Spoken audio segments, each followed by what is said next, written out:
আসসালামু আলাইকুম বন্ধুরা, কেমন আছেন সবাই? এখন আমি এই রুলটাকে মেশিন থেকে বের করলাম।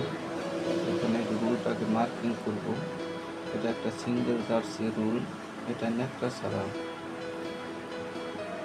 এটা এখন মার্কিং করার পর কোয়ালিটিতে যাবে, কোয়ালিটি চেক করার পর তারপর ব্যাসে যাবে।